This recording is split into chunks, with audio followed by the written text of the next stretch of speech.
হয়তোবা রাত্র 10টায় গেছেন, অন্যায় করেছেন, কিন্তু তার চেয়ে গুরুতর অন্যায় হলো এই ডিএম মহোদয়ের।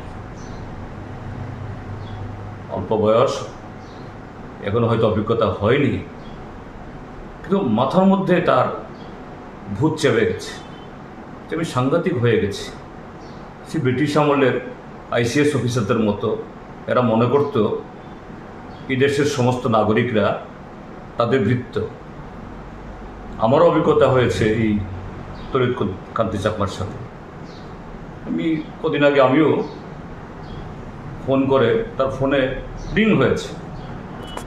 এই যে ডিএমদের যে টেলিফোন, এটা ইদানিংকালের না, এক ডিএম গেলে আরেক ডিএম এর কাছে ট্রান্সফার হয়, এই নাম্বারটা সবার কাছে থাকে। এবং আমরা যারা জনপ্রতিনিধি, আমাদের ফোন নাম্বার অনেক আগে থেকেই আমার নামও তো ছিল।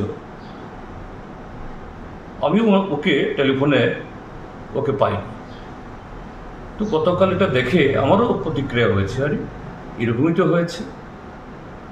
কাজে এটা একজন যে জেলা শাসকের পদ, যিনি এই পদে আছেন, তার পক্ষে অত্যন্ত যে কি বলে, এটা গ্রহণযোগ্য নয়।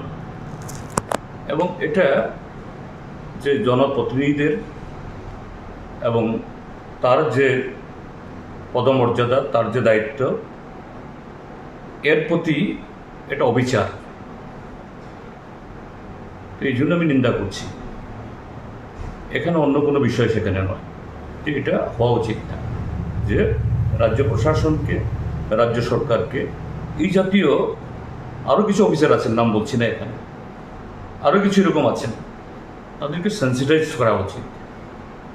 এটা শাসক দলের জনপ্রতিনিধি না বিরোধী দলের প্রশ্ন না, জনপ্রতিনিধি, তাদের সাথে সেরকম সৌজন্য, সেরকম গুরুত্ব, সেরকম সম্মান দিয়ে কথা বলা দরকার, পাবলিকের সাথেও। কিন্তু এটা যা করেছেন গতকাল, অত্যন্ত গর্হিত। এটা হওয়া উচিত ছিল না, এটা দুর্ভাগ্যজনক।